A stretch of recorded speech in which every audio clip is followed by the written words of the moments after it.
Assalamualaikum warahmatullahi wabarakatuh. Kami dari kelompok 6 mata kuliah ilmu akhlak akan mempresentasikan materi tentang akhlak anak terhadap orang tua yang beranggotakan Adine Siti Nurfadihillah Sofyan, Andrian Sah Sebastian Farel, Dida Noviati Rizky, Ella Kamila, dan Habibah Mutmainah. Adapun agenda yang akan kami sampaikan yaitu yang pertama, pengertian akhlak terhadap orang tua akan disampaikan oleh saya sendiri. Yang kedua, akhlak terhadap orang tua menurut Al-Quran dan hadis akan disampaikan oleh Andriansah. Yang ketiga, macam-macam bentuk akhlak terhadap orang tua akan disampaikan oleh Habibah. Yang keempat, keutamaan berbakti kepada orang tua akan disampaikan oleh Adine. Yang kelima, perbuatan durhaka terhadap orang tua yang dilarang oleh Allah akan disampaikan oleh Dida. Kemudian yang terakhir ada kesimpulan. Nah, yang pengertian akhlak terhadap orang tua. Kata akhlak berasal dari bahasa Arab, yaitu jamak dari kata khulukun yang menurut bahasa berarti budi pekerti, perangai, tingkah laku, dan tabiat. Tabiat atau watak dilahirkan karena hasil perbuatan yang diulang-ulang sehingga menjadi biasa. Adapun definisi akhlak menurut istilah ialah kehendak jiwa manusia yang menimbulkan perbuatan dengan mudah karena kebiasaan tanpa memerlukan pertimbangan pikiran terlebih dahulu.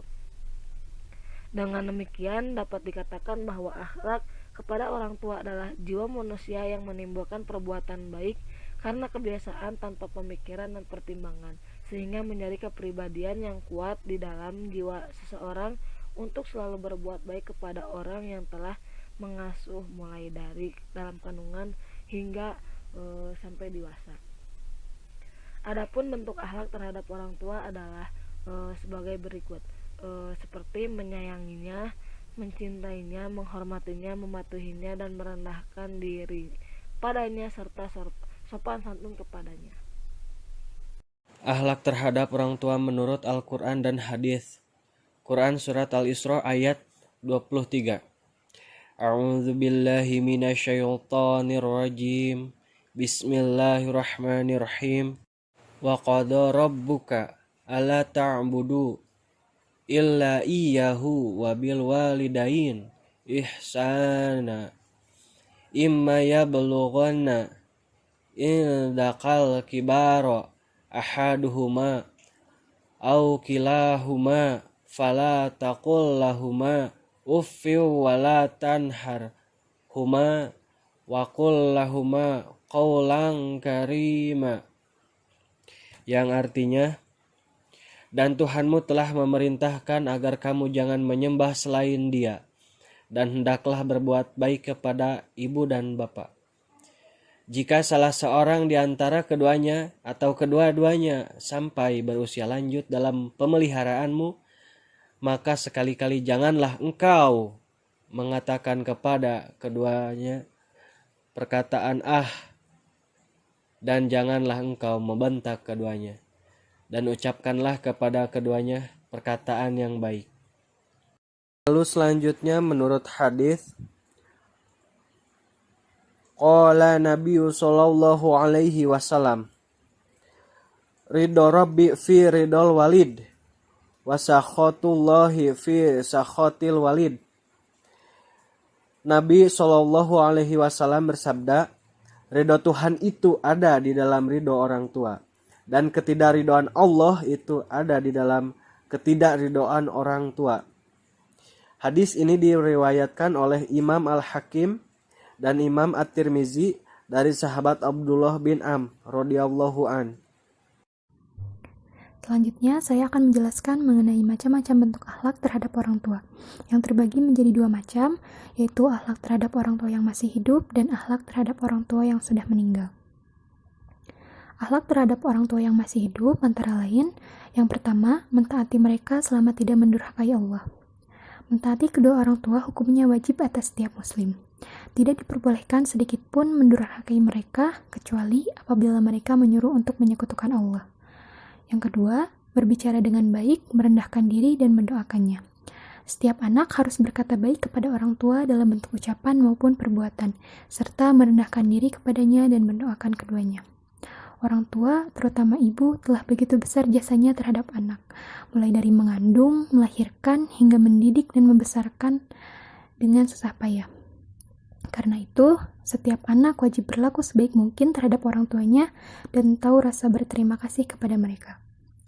Yang ketiga, meminta izin dan restu orang tua. Anak yang berbakti adalah anak yang selalu meminta restu orang tuanya dan meminta izin kepada orang tuanya dalam hal apapun. Berijtihad seorang anak juga harus meminta izin kepada orang tuanya. Jika orang tua mengizinkan, maka boleh dilaksanakan, tetapi jika tidak, maka jangan dilaksanakan. Hendaknya, anak ikhlas menerima keputusan orang tuanya yang tidak memberi izin, sebab kepatuhannya mendatangkan kepatuhan yang besar dan bisa jadi hal itulah yang terbaik untuk sang anak. Yang keempat, membantu orang tua. Pemenuhan kebutuhan material orang tua merupakan kewajiban anak ketika mampu. Meskipun demikian, pemenuhan kewajiban tersebut bukanlah segalanya, sebab ada aspek lain yang lebih dibutuhkan oleh kedua orang tua, yakni aspek psikologis atau kejiwaan. Hal ini merupakan ekspresi ihsan anak terhadap orang tua. Dengan demikian, keharusan berbuat ihsan kepada kedua orang tua merupakan kewajiban setelah beribadah kepada Allah. Kewajiban menyantuni keduanya menjadi sangat penting ketika salah satu dari keduanya atau kedua-duanya telah berumur lanjut. Yang kelima, tidak memanggil dengan nama terangnya. Seorang anak tidak dibenarkan memanggil orang tua dengan nama terangnya. Hal ini menunjukkan kesejajaran anak dengan orang tua. Padahal anak lebih rendah dari orang tuanya, sebagaimana dalam hadis Rasulullah yang artinya, Seorang laki-laki datang kepada Rasulullah SAW dengan membawa orang tua. Beliau bertanya kepadanya, "Hai lelaki, siapa orang yang bersamamu itu?" "Ayahku," jawabnya. Beliau bersabda, "Janganlah engkau berjalan di depannya, jangan mendahului duduk, jangan panggil dia dengan namanya, dan jangan engkau mencaci makinya." Yang keenam, menafkahi orang tua atau merelakan harta yang diambil. Apabila orang tua mengambil harta anaknya, maka sang anak harus merelakan harta yang diambilnya itu, bila memang jumlahnya wajar. Hal ini karena orang tua sudah begitu banyak berkorban dengan hartanya untuk mendidik dan membesarkan sang anak. Sebab menafkahi dan memenuhi kebutuhan mereka merupakan cara anak berbakti kepada orang tuanya. Maka sudah sepatutnya seorang anak memenuhi kebutuhan orang tua. Dan yang terakhir, tidak mencela orang tua lain. Seorang anak sangat dituntut untuk menjaga citra atau nama baik orang tuanya. Karena itu, Rasulullah SAW sangat melarang seorang anak mencela orang tua yang lain, karena penghinaan itu akan berakibat pada dihinanya orang tuanya sendiri. Untuk itu, setiap anak dianjurkan berbuat baik pada kedua orang tuanya, yaitu memuliakan keduanya serta menjaga nama baik keduanya, dengan tidak melakukan maksiat yang dapat merendahkan nama baik keduanya. Kemudian, akhlak terhadap orang tua yang sudah meninggal. Orang tua yang sudah meninggal tidak dapat menerima apapun selain apa yang mereka lakukan selama di dunia, kecuali jika mereka memiliki 3 hal yang mensubsidi bekal berupa pahala untuk mereka di akhirat sebagai tambahan yang mereka bawa dari dunia, yaitu sedekah jariyah, ilmu yang diajarkan, dan anak yang soleh yang mendoakannya. Seorang ayah atau ibu yang sudah meninggal dunia masih memiliki hak mendapatkan limpahan pahala dari doa yang disampaikan anaknya. Hal ini juga mengandung arti bahwa anak memiliki kewajiban mendoakan orang tuanya yang sudah meninggal. Dalam ajaran tasawuf, dikatakan doa yang paling besar kemungkinan diterima Allah adalah doa seorang anak untuk orang tuanya dan doa orang fakir untuk orang kaya. Sebagai anak, meskipun orang tua kita sudah meninggal, orang tua tetap sebagai orang tua yang wajib dihormati. Oleh sebab itu, kewajiban anak terhadap mereka berlanjut sampai mereka wafat. Dalam hadis yang merupakan jawaban atas pertanyaan Bani Salamah yang bertanya sebagai berikut. Dari Abu Usaid Malik bin Rabi'ah As-Sadi radhiyallahu anhu berkata, tatkala kami duduk di hadapan Rasulullah, tiba-tiba datanglah seorang laki-laki dari Bani Salamah dan bertanya, "Wahai Rasulullah, apakah ada kebaikan yang dapat aku kerjakan untuk bapak dan ibuku sesudah mereka meninggal dunia?" Rasulullah menjawab, "Ya, yaitu mensolatkan jenazahnya, memintakan ampunan baginya, menunaikan haji, menghubungi keluarga yang tidak dapat dihubungi kecuali dengan keduanya atau silaturahmi, dan memuliakan kenalan baik mereka." Hadis riwayat Abu Dawud. Selanjutnya, saya akan menjelaskan mengenai keutamaan berbakti kepada orang tua. Terdapat 10 keutamaan berbakti kepada orang tua berdasarkan hadis-hadis sahih, yaitu yang pertama, amal yang paling utama. Berbakti kepada orang tua merupakan salah satu amal yang paling utama. Dari Abdullah bin Mas'ud radhiyallahu anhu, ia berkata, "Aku pernah bertanya kepada Rasulullah Shallallahu alaihi wasallam, amalan apa yang paling dicintai Allah?"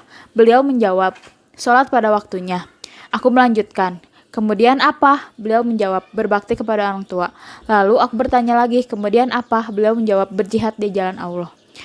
Hadis riwayat Bukhari dan Muslim. Yang kedua, bernilai jihad.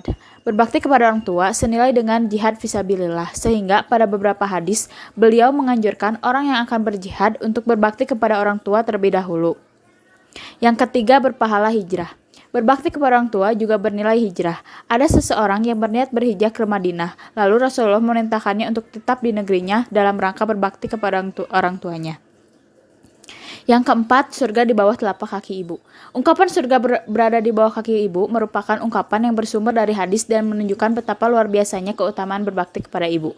Jahimah pernah datang kepada Nabi SAW lalu berkata, "Ya Rasulullah SAW, aku ingin berperang dan sungguh aku datang untuk meminta pendapatmu." Beliau bertanya, "Apakah engkau masih memiliki ibu?" Ia menjawab, "Iya." Maka beliau pun bersabda, "Tetaplah bersamanya karena sesungguhnya surga ada di kakinya." Yang kelima, dipanjangkan umur dan ditambahkannya rejeki. Di antara keutamaan berbakti kepada orang tua adalah sama dengan keutamaan silaturahmi, yakni dipanjangkan umur dan ditambahkan rezekinya. Siapa yang ingin dipanjangkan umurnya dan ditambah rezekinya, maka hendaklah ia berbakti kepada orang tuanya dan menyambung silaturahmi. Yang keenam, memperoleh ampunan Allah. Berbakti kepada orang tua merupakan salah satu amal yang dengannya Allah mengampuni dosa-dosa seorang hamba. Yang ketujuh, taat kepada orang tua merupakan bentuk ketaatan kepada Allah. Taat kepada Allah salah satu bentuknya adalah taat kepada orang tua. Durhaka terhadap Allah salah satu bentuknya adalah durhaka kepada orang tua. Yang kedelapan, keridhaan Allah ada pada keridhaan orang tua. Rasulullah SAW bersabda, "Keridhaan Tuhan ada pada keridhaan orang tua, dan kemurkaan Tuhan ada pada kemurkaan orang tua." Hadis riwayat Tirmizi. Yang kesembilan, bentuk taubat kepada Allah. Dari Ibnu Umar radhiyallahu anhu, ia berkata, seorang laki-laki datang menghadap Nabi lalu berkata, "Sesungguhnya aku telah melakukan suatu dosa besar yang sangat besar. Apakah aku bisa bertaubat?" Beliau balik bertanya, "Apakah engkau masih memiliki ibu?" Ia menjawab, "Tidak." Beliau bertanya lagi, "Apakah engkau masih memiliki saudari dari ibu?" Ia menjawab, "Iya." Maka beliau bersabda, "Maka berbaktilah kepadanya." Dan yang terakhir adalah tiket menuju surga. Berbakti kepada orang tua merupakan tiket menuju surga. Dalam hadis diistilahkan orang tua adalah satu abwabil jannah, pintu surga yang di tengah-tengah. Rasulullah SAW bersabda, orang tua adalah paling pertengahan dari pintu-pintu surga. Jika kamu mau, sia-siakanlah pintu itu. Kau tidak mendapatkan surga, atau jagalah ia untuk mendapatkan pintu surga. Hadis riwayat Tirmizi. Selanjutnya, saya akan menjelaskan tentang perbuatan durhaka terhadap orang tua yang dilarang oleh Allah Subhanahu wa Ta'ala. Yang pertama, ada menyakiti hati orang tua dan membuatnya bersedih. Setiap perbuatan ataupun perkataan yang melukai hati orang tua, maka termasuk sifat durhaka. Lalu berkata ah, jis atau kata apapun itu yang nampak sepele juga merupakan sikap durhaka kepada ayah dan ibu. Lalu ada tidak mematuhi panggilan mereka. Ketika orang tua memanggil, maka segeralah menghampiri, bahkan meski kesibukan melanda, panggilan orang tua tetaplah yang utama.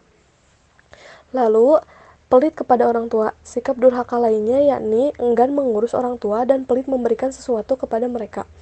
Lalu bermuka masam di hadapan orang tua. Menampilkan wajah cemberut juga dapat menyebabkan kedua orang tua berduka.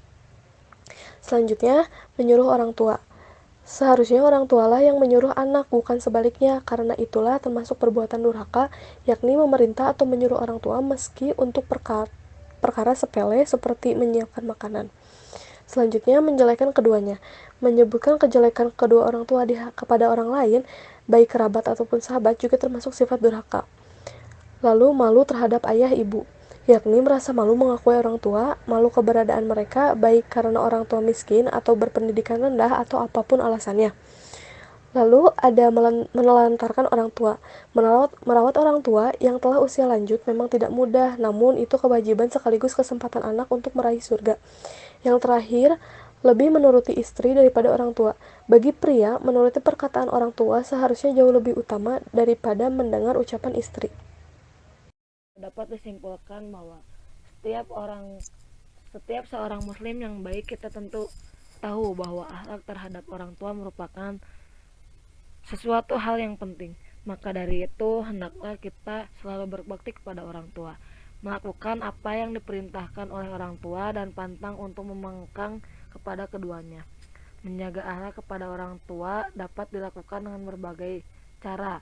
Salah satunya yaitu menghormati serta berbicara dengan penuh kasih kepada orang tua, serta berakhlak yang baik sesuai dengan yang diperintahkan oleh Allah Subhanahu wa taala, baik dalam Al-Qur'an maupun hadis.